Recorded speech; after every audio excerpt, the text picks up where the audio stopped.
So Leo has been working on games with a Nabu computer. He's also found himself accidentally archiving materials related to vintage computing. So thank you, Leo.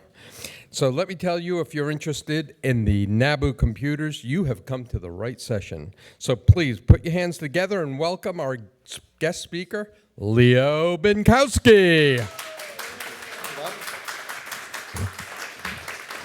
Make sure we're doing, I'm going to need to put this closer.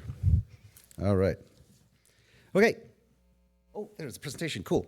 Okay, my name is Leo Binkowski, and I'm a software developer from Ottawa, Canada, with over 4 decades of experience. And I want to tell you about how I made the most exciting kind of experience in my life that happened in 1982. So I made a presentation for VCF last year called The Ghost of Nabu Past, and this is a new presentation, but it contains the old one because last year we had some streaming problems. So a lot of the information is going to be the same, but a lot of the stuff is new too. So anyway, moving along. So that's me on the left in 1982, or 1984, and me as I am today, just for comparison. In my last year of high school, my computer science teacher helped me design a computer camp that would run that summer in the Ottawa area. He recruited 7 students, including me. I used my experience writing demos at computer stores to write 12 computer-based programs that taught people, not Microsoft Basic, but PET Basic, and computing in general. I also made sure that each module contained little animations to make important points, etc. We ran the computer camp for like 6 weeks, and during that period of time, we got contacted by somebody from Nabu, and because they wanted to buy our software, because it was educational software.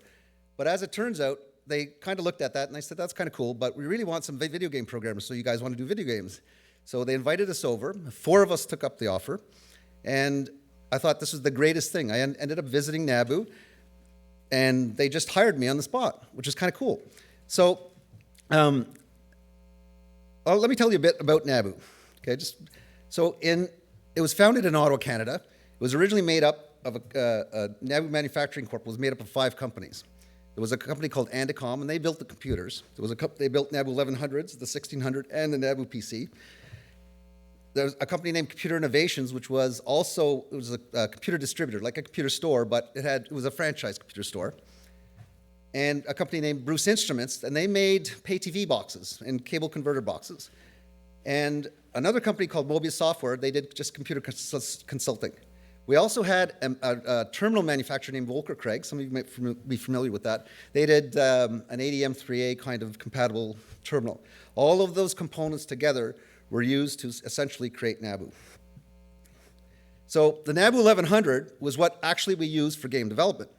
And this is actually one of the game development machines because it has a front panel to the left of it that literally had the video outputs and the sound outputs and that kind of stuff. So we had this thing called the custom HTC card, which is the thing to the right, and that, as you can see, had audio out and that kind of stuff, but that was essentially the beginning of the Nabu PC. So we had that inserted in the 1100, and on top of that 1100, you'll see a Nabu PC with its floppy drives as well. When we were doing software development, before we had the Nabu PC, the 1100 is all we used. But it actually worked very, very well, except that the computer itself sucked. It really did. It ate floppies practically every day, so we had to back them up. Plus, this particular machine, it was made of wood. Like if you notice, so every time you open the drawer on the bottom, it like kind of smelled like IKEA. Like it was like really, it was very woody. That was the way it was. But it was kind of a neat thing to have. So, what happened is they hired us and they moved us to this place called the Outback. And the Outback was a place where it was at the back of the Ottawa Cablevision. It was literally like a warehouse. So they stuffed us all in there, and there was already some guys that were adults doing video games. So one guy named was Arthur Ham. He did Backgammon and Tank Commander, and he basically mentored the other students, Laura Shenning and Chang Chow, in order to get them ramped up. There was another guy named Dale McDonald. He did skiing, Astrolander, and a game called ATC, and he was already there. I worked with a guy named Ken Shimizu who did tennis, and he worked with me doing roulette. So roulette was my very first game that I worked with Nabu. I thought when I started it was like roulette, like a gambling game. Bummer, right? But I treated it like every other game in the sense that I didn't know the rules to roulette. I knew basically how it worked, the wheel and the thing, right?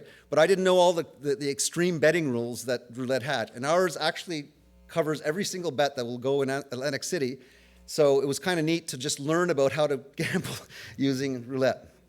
There was a couple of other guys that were also just out of college or going to college. Todd McDodd, who wrote Demotrons, and Tim Ranger, who wrote a game called Laser Attack. He also did Crisscross, and he worked with me on Qbert.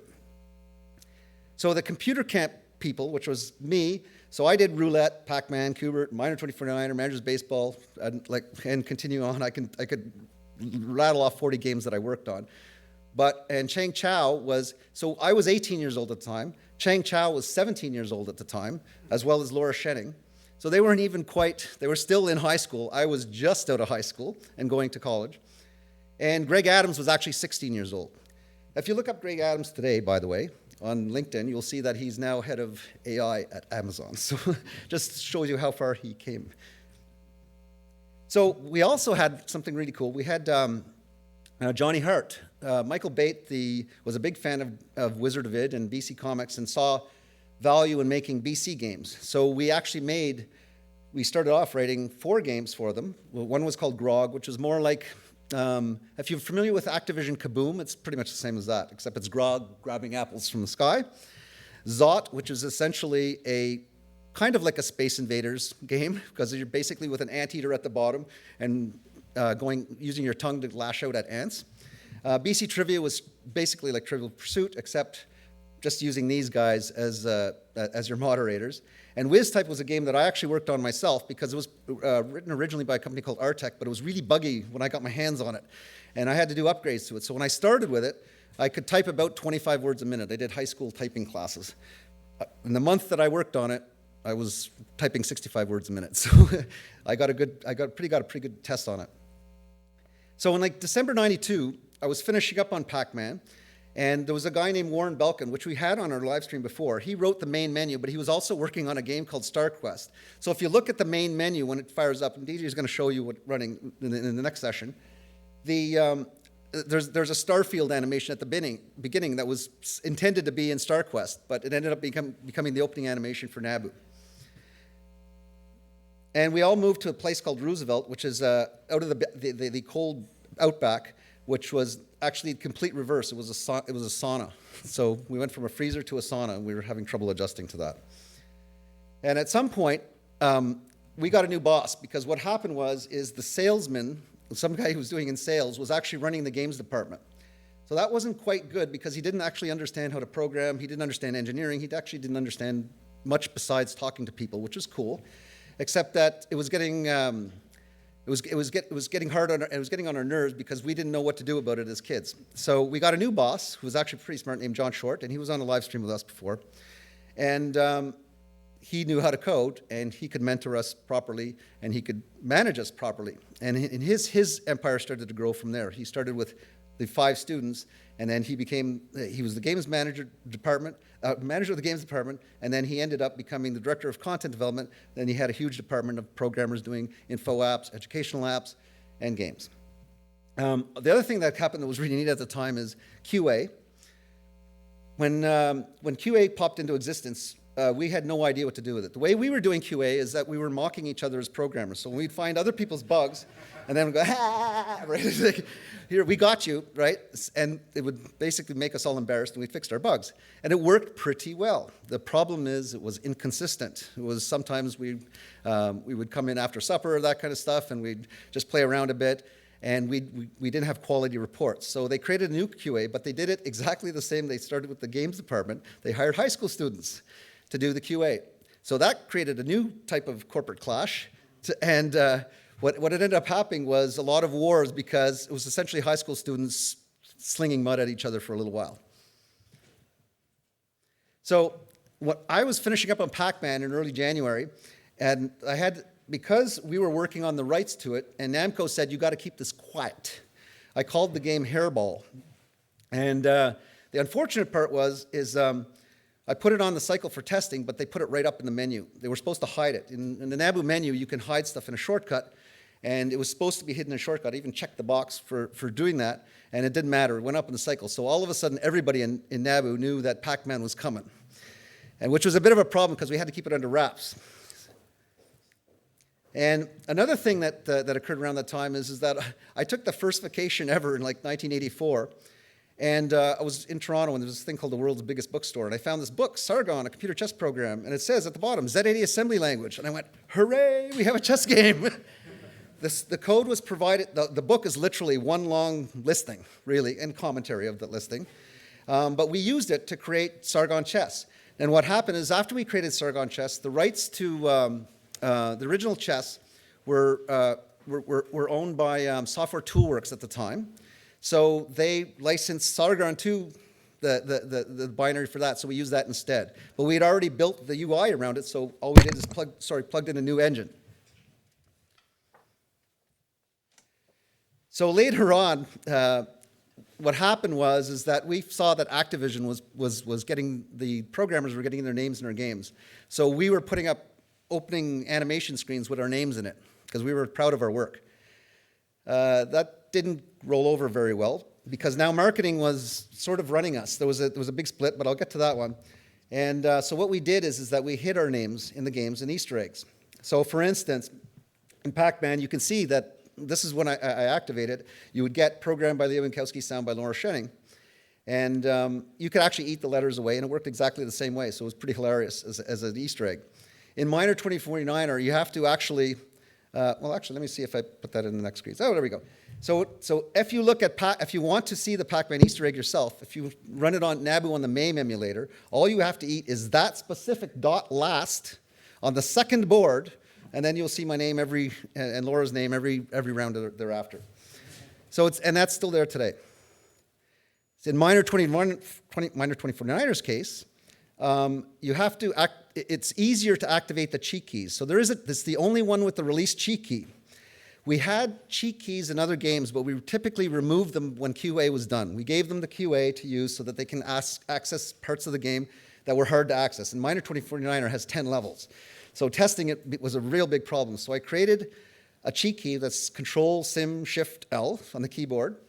And after that, when you press the letters A to J, you can go directly to stations 1 to 10. So on the 10th board, you have to get to that corner, the upper right-hand corner, and if you jump up and down 10 times, then when the game ends, after you kill yourself, when the game ends, you will see this screen, programmed by Leo Binkowski and Joaquin Fernandez, and screens by Pat Allison. Yana Chidel was in QA, and this was the gag for QA, because I figured that she would never see this, so I put her name in there just for laughs. And at the bottom is the message from Joaquin to his family, and that Marcia is his wife, and Jeff, Jill, and Andrea were his 3 children. So he was actually pretty amazed that I was going to make such a comprehensive screen but I didn't have time to make it nice, really nice looking. I just had time to get it in before.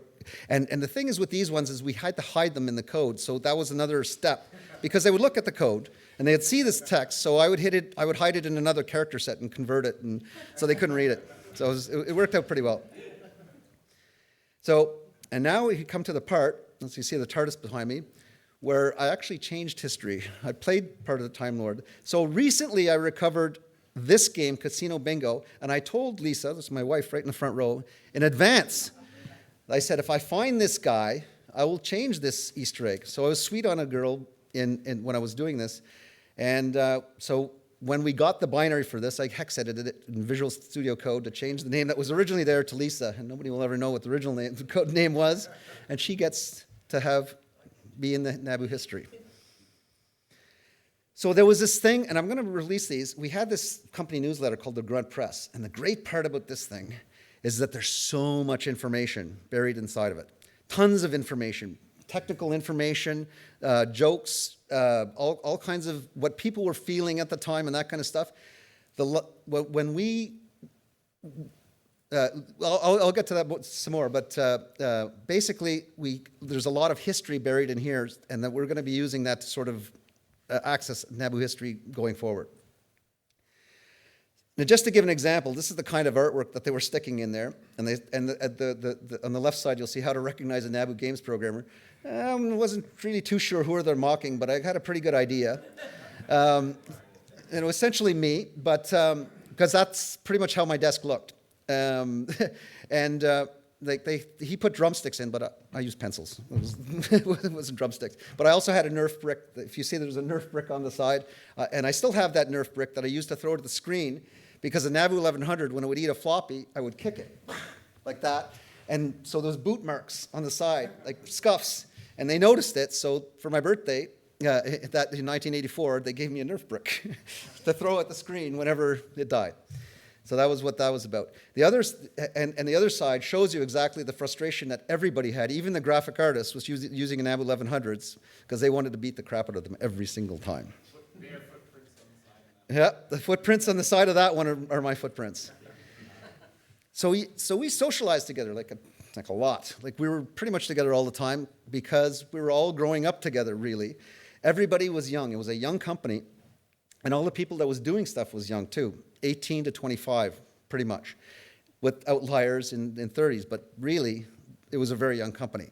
So at the bottom right, you'll see that's me on the bottom right. But and if you notice Lisa in the front, she's actually wearing the baseball shirt from 40 years ago that I'm wearing in there. We had two teams, one called the 2049ers, based on my minor 2049er game. We had another one called the Cable Connection. I had trouble finding the name of that.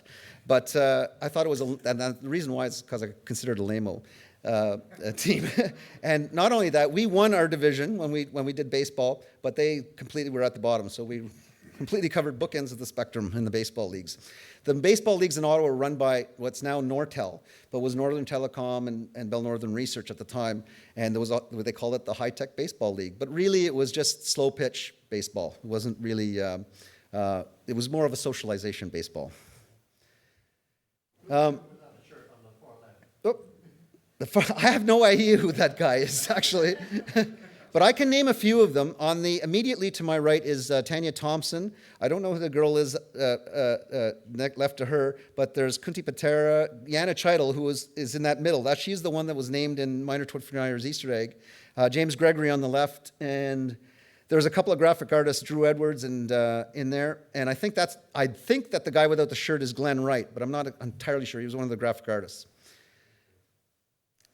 And you could see we had a cooler there. That was pretty much our fuel. Very mid-80s. Yes, very mid-80s. So some of us are still in touch. Like we're pretty close-knit with community, and I'm in touch with all the people. Eric Antela is one of the founders. He gave me a couple Nabu PCs. He's been watching. He's probably going to watch this. But he was VP of engineering at Nabu. And as a result, he has a lot of context for things that happen. And he told me a whole pile of interesting facts, like Nabu sold the rights to its technology to Japan for $100,000 in 1984. And they sold it actually to ASCII Microsoft at the time, who was doing MSX, because Kei Nishi, who's heavily involved in MSX, as people who in the MSX community would know, he basically, he loved Nabu. He absolutely loved Nabu. He visited us a few times. I met him twice. I met him in his long hair phase and his short hair phase and that kind of stuff. But he was literally the rock star kind of guy. He was technically super smart, and he knew how to talk to people. And he did a lot of work with Bill Gates directly. So it was kind of weird. My boss, John Short, went to Japan to visit them, and he got the famous Bill Gates reply when he explained Nabu to Bill Gates. Bill Gates said to him, "That's the stupidest idea I've ever heard." Yes, and the reason why is because he said that to everybody if Microsoft didn't invent it, pretty much. So in the middle picture, there's Lisa and I are there with John Short and Donna Short. Donna Short was originally at Nabu as Donna Frum, and eventually married John in like 2 companies later. But we're all still pretty close, and we still socialize, and we still see them at least once a year if we can. I had another meal with John, and I'm there. Now, on the left, you'll see Tim Ranger. I work with on Qbert with him. On the extreme right, that is Les Purley, who was the director of content development at Nabu. So what you see in that picture is 3 directors of content development through the generations. And remotely, we had a session a little while back this year where I dragged in a whole pile of other Nabu employees. Mike Slynn did. Sorry. Ed Myers. You know Ed Myers? No, Alexander. He was part of the Alexandria Nabu. Actually, exactly. So I'll get to that. But Mike Slynn did the boards. Those HCC boards. He worked on them. He did wire wrapping for them. Warren Belkin, I mentioned earlier. He did the Nabu main menu, and he was working on StarQuest before he left. Bob McNally is a really interesting guy that I still have a lot of touch with. I spoke to him just the other day. He was the last man standing at Nabu with John Kelly. So I left a little bit before he did, but he was the last man there. Eric Mesdag wrote the game Macbeth, and he also worked on the internal operating system. We called it iOS as well. We called it internal operating system. Later on, Apple is using that same term. Bill Bourne was a really interesting guy that he designed a lot of what became the Nabu's operating system and what the hardware was. But he also, later on, he ended up being one of the first people that was able to make ColecoVision cartridges without Coleco's help. Him and another guy reverse engineered the Coleco, and they did Quest for Tires, the company called at the time Sydney Development, it was later ported back it was written on the Nabu 1100. It was actually written in Nabu stuff because they had Nabu equipment, and then they ported it to the Coleco right there. Ed Myers. I wanted to mention Ed Myers. Ed Myers is a key individual. He was, in the sense that he was heavily involved in setting up the Alexandria, Virginia thing. So Nabu ran in Ottawa, and we had like 15,000 subscribers. We had 15,000 PCs. When we were done, I think we had about 8,000 subscribers. The Chicago Tribune, and Tribune Cable, they were interested in doing Nabu, and initially they proposed to do it in Chicago, which would have been spectacular. But it didn't happen that way because we didn't have that many Nabu PCs. We only had about 20,000 at the time, and they were actually built by a company that was little known at the time. It was called Gold Star then. It's now known as Samsung, I think. No, LG. It's LG, and they considered it a prototype run. That was our full run, was 30,000. They said these are prototypes, and if you look very carefully, all of the Nabu PCs have like bodge wires on the bottom. And if you flip over the motherboard, there's like tons of them, and it is, from their point of view, it was a trial run, but they did a really nice job. The quality lasted 40 years in many cases, right? So now, in October 26, 1983, we launched, and Tom Wheeler was the CEO, but he was also, later on, he was also the FCC chairman under the Obama administration. But he was the chairman of Nabu at that time, and he ran the U.S. operation mostly. And his big beef, there's a wonderful Wired magazine article that I'm showing here, was that he didn't like cable operators because he considered them gatekeepers. And he thought that shouldn't be. And that's why, if you noticed in the Obama administration, they were pretty good at beating down the phone companies and the cable companies because he thought they had too much power in general, and he thought that they should have less. So short after Pac-Man appeared for a while, and it got it was a great reception for it. Everybody loved it. It was a big marketing media thing.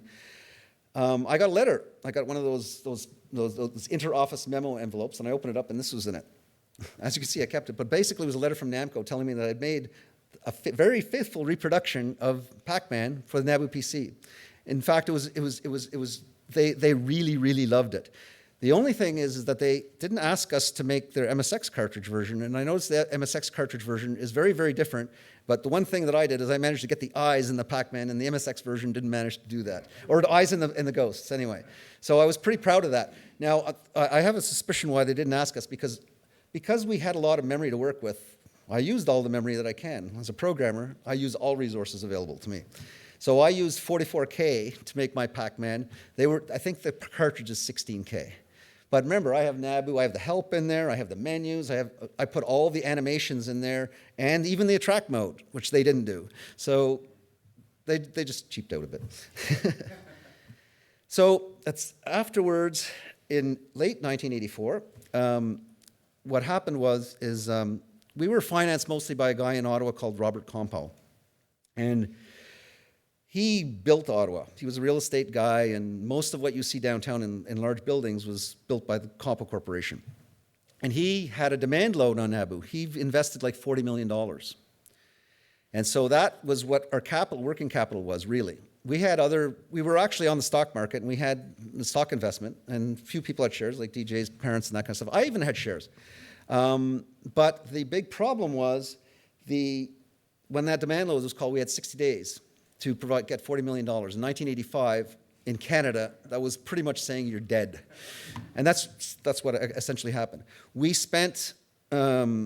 spent personally some time working on a deal with RCA that went all the way to the top, went all the way to the board meeting. And we had another situation where the RCA chairman, I can't remember his name at the time, said, I don't think this is going to go anywhere. And because it didn't. So as you can see that on the right, all of a sudden, we only had 60 days to go, but everybody was still there. We had a timer. They didn't lay off everybody like normally would happen today, just lay everybody off, right? We were gearing to get 40 million in those 60 days. It didn't happen, and that's when a big layoff occurred.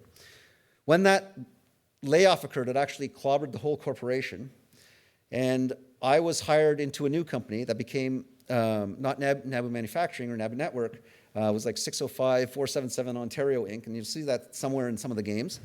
And but it was a much smaller thing. And you can see even, like, this is the artwork that was appearing.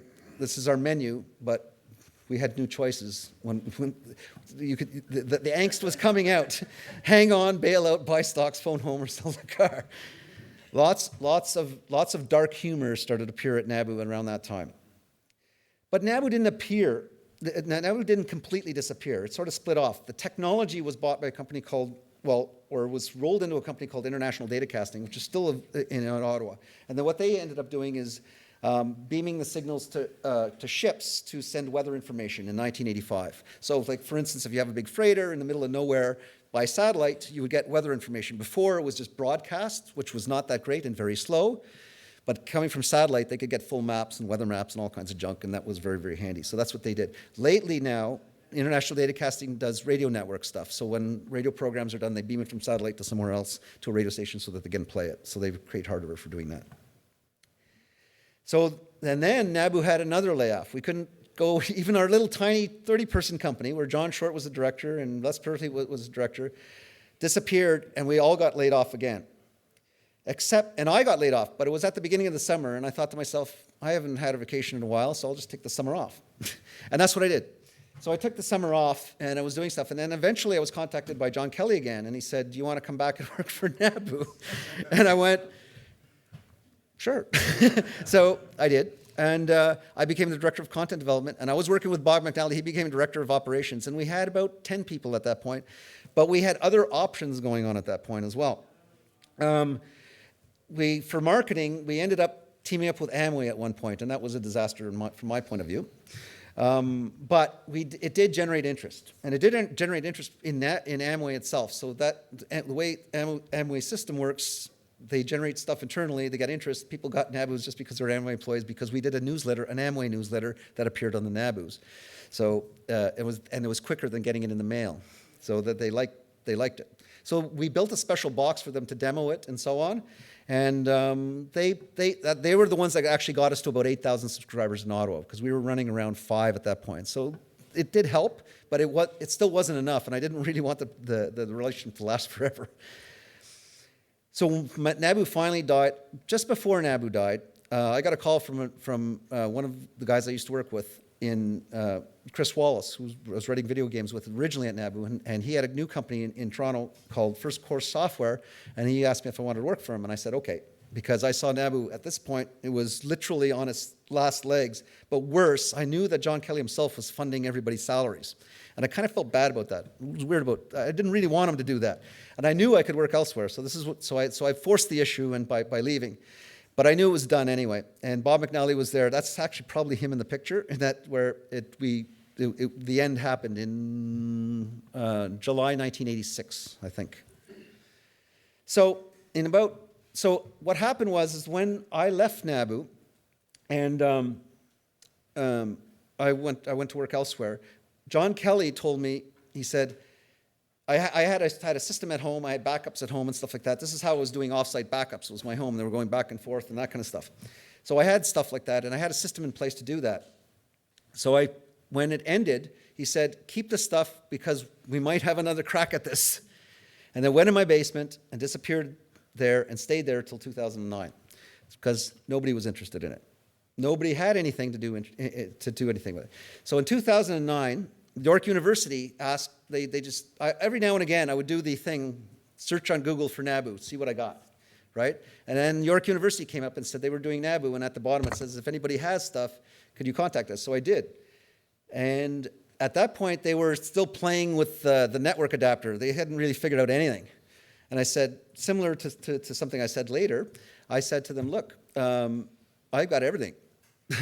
and because Zbigniew was in contact with York University or with John Kelly, they'd been talking with him, and he confirmed that I probably had it, right? So they talked to me, and I spent some time working with 22-disk and Anadisk to back up floppies.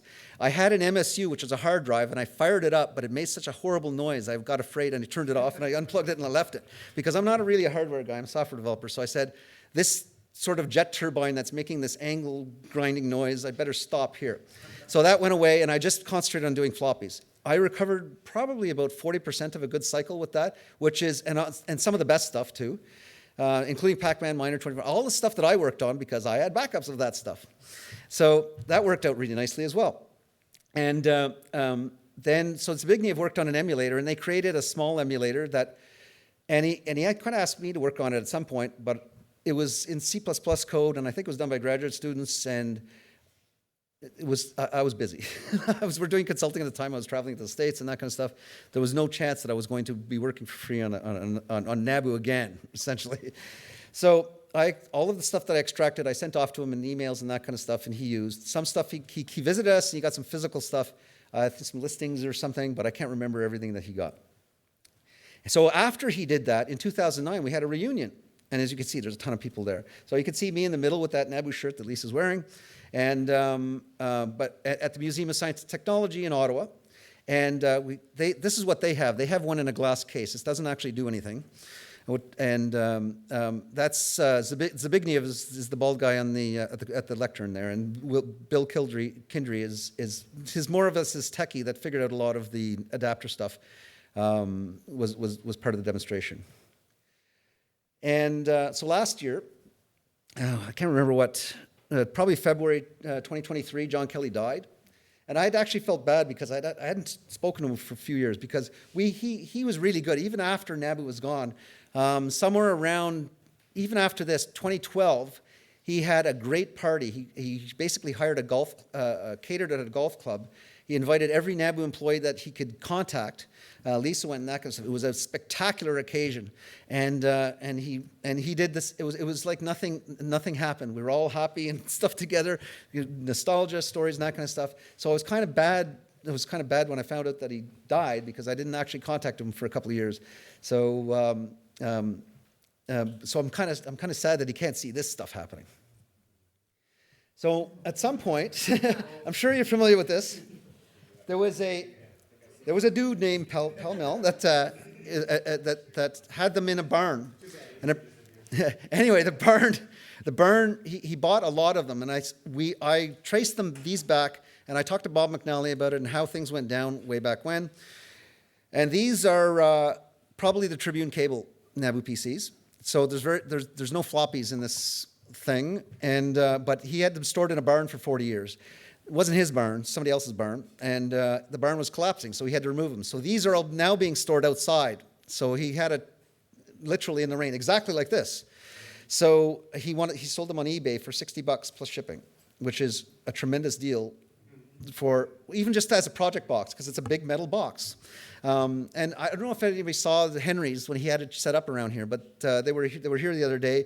And but they're nice, beautiful gray boxes. They would fit perfectly in a stereo case. In the 80s, when you had that big stereo rack with your tape deck and your turntable on top, it fit on the bottom perfectly. It had a 30-foot keyboard cable that you could put the keyboard right on the you could put the keyboard right on your coffee table, so you didn't have to ever touch the PC. You just had to play with it with the keyboard, and that worked out really, really well. But here they were, right, in the elements, and they were going to die soon. So he sold them all, and that's when essentially DJ bought his, right? But you had some from before. Other people had some before. I had some from before, and then so there was. Adrian Black did a video of it. Other people did videos of it. That here's this useless box that can't do anything, right? And so I contacted DJ, and we'll see how that goes out. But basically, and YouTube found DJ, and in fact, I hadn't been looking. I had stopped looking, and Tim Ranger sent me an email saying, "Hey, did you see this guy that might have been related to a family doing videos?" And he sent me a link, and that's where I found that video first. And then I saw the Adrian Black videos, and I saw other videos and that kind of stuff. And I went, maybe the time has come again, right? Because as I said, I tried to resurrect in 2009. Didn't really have the skill nor the ability to do that, and got afraid. So, and of course, nobody was helping really back then. They sort of took it at York and were doing it themselves. So, this is how we ended up here, right? So we've started setting up. I contacted DJ, and. He'll tell you exactly how that goes down, but we started contributing, and I gave him the cycle, and he's so now and that he was able to reverse engineer the boot from the adapter well enough that the first packet, what I call the God particle, 00001.pack, which is the operating system and the menu in one big package. If he could run that, he could run anything, and I knew that. So I said, here's that, and since he could run everything, I said, here, you can have the rest, and then we started publishing it all, and that's where we are today. So recently, that hard drive that I mentioned earlier, I was afraid of it. So in January, Santo contacted me, Santo Noctafuro of vintagecomputer.ca. He said, do you want to take a crack at that hard drive? And I said, I'm afraid, that kind of stuff. So I bought a MFM emulator from Decromancer.ca. And it has a Beagle board, and it runs Linux and that kind of stuff, so you can extract contents of hard drives.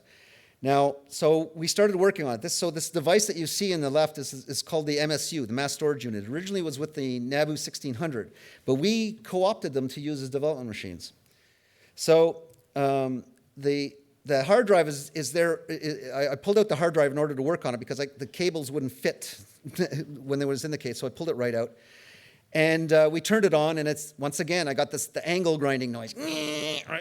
So I was kind of worried about that. And of course, when we ran the first run, we didn't get anything. And he said, so Santos said to me, he says, "There's more fun to be had." And he said, "Just flip the drive over." And so I did. And on these particular drives, they're Seagate.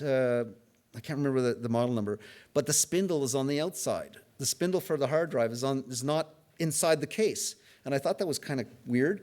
The actual platters are, but the spindle is on the outside. So he says, just spin it. So it's like an old World War II biplane, the propeller, I went like that, and it literally made that noise. But the thing is, it went. And I said, stop making the noise, but it's just very loud. So we started up, and if you look on the extreme right, I started the process to read the drive. It read every last byte off that drive, every last sector, perfectly. And I went, yes. But then I quickly shut everything down, and because there's a danger in that in the MSU, it uses reefa capacitors, and I'm pretty certain people in this room would know what reefa capacitors do after 40 years. They smell like you're cooking dead animals. Like they're really bad. It's when they die. And in fact, I shipped once I got this stuff intact off of this hard drive. I put the stuff back together and shipped the whole thing to Santo to say, you can have the case and that kind of stuff, because I don't need this hardware, really. And the hard drive, I wanted him to do some more analysis on it because he was working on the hard drive controller. So I said, hold on to it for as long as you need, figure it out. But he wasn't able to get it to go anymore. So that hard drive is done. But we got everything off of it, so I don't care. So in there, we got a whole pile of new titles, one of which Nabu Tennis was one of our great 3D games. It was written by Ken Shimizu right behind me. And Nabu Tennis is a really hilarious story. When he started writing, he made his 3D game. We had a book from like 1950s. People figured out 3D graphics in 1950s, and it had 3D glasses, and you could basically see from formulas. So he used that to make the tennis game, and the shadow and that kind of stuff.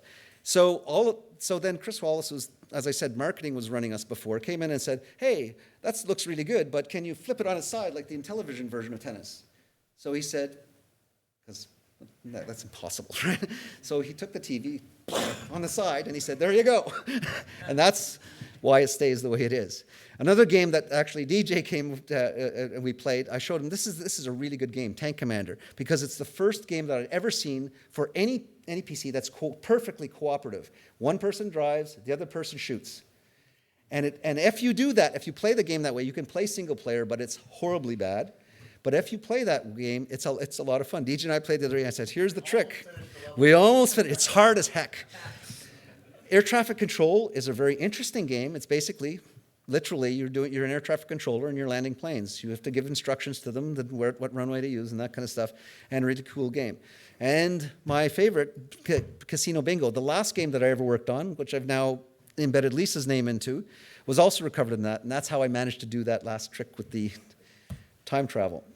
I also got this weird, just for comparison, I got this old menu and a newer menu. So the old menu looked a little bit like that. I thought it was actually better because those graphics in there added to it. And we changed them for the seasons and that kind of stuff. There's actually many, many, many versions.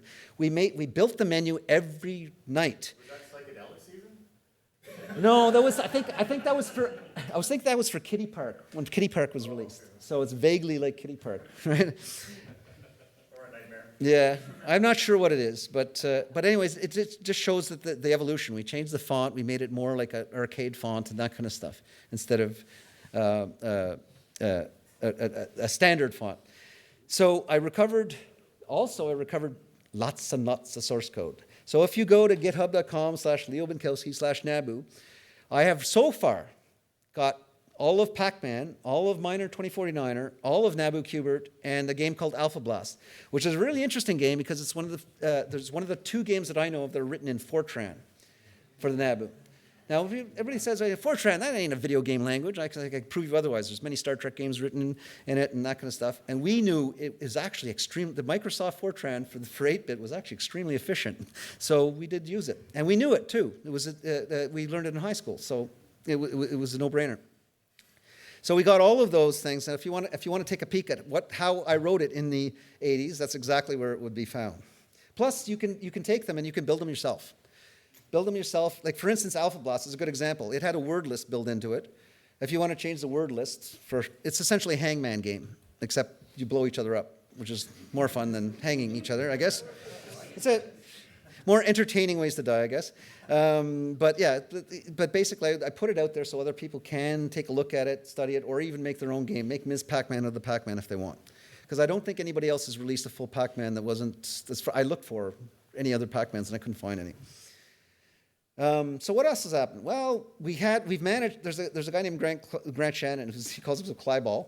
He's reproduced the floppy disk controller. So now people who want a floppy for their Nabus that they can have one, if you buy them from him.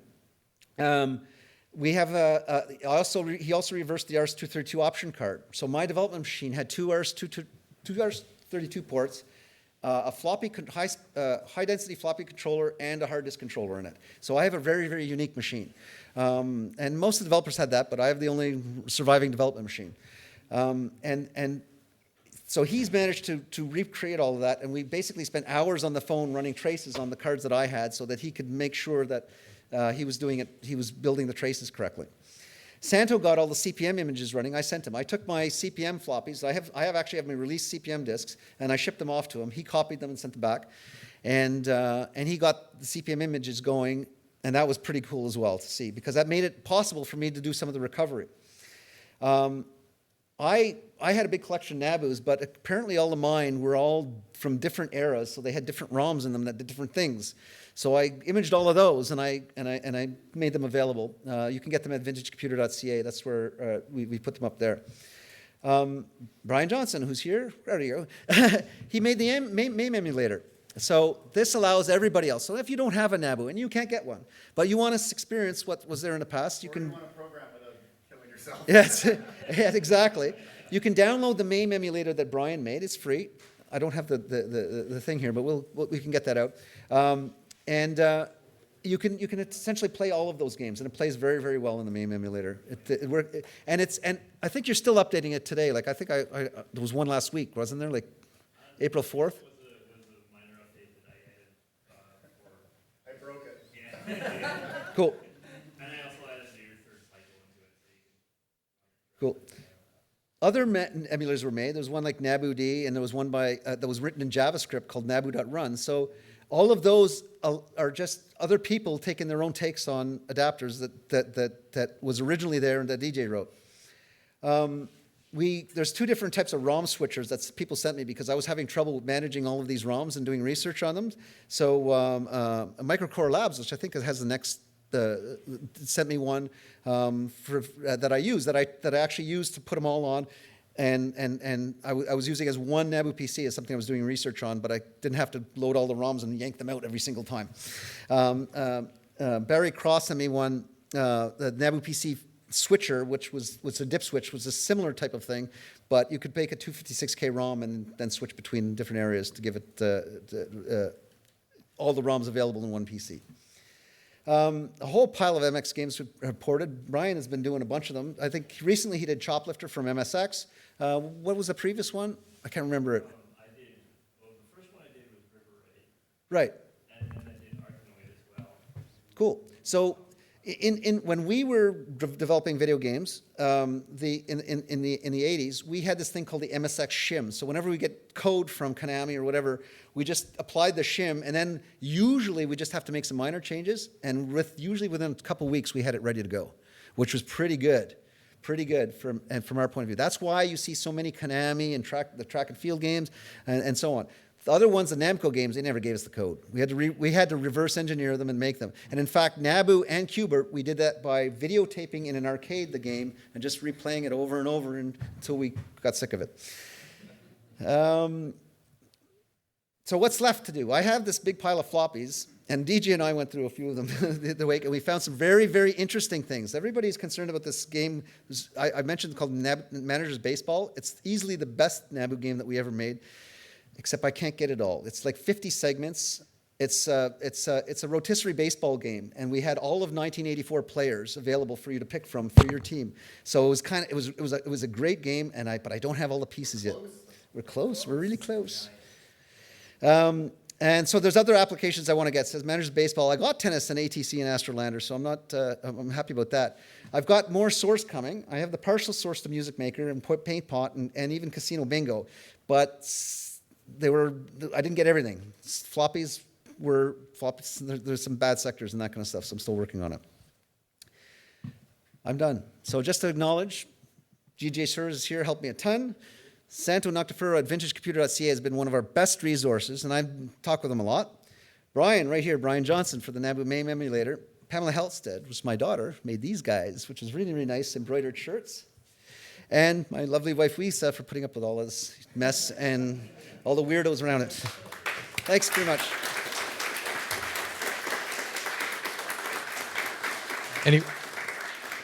Anybody have questions?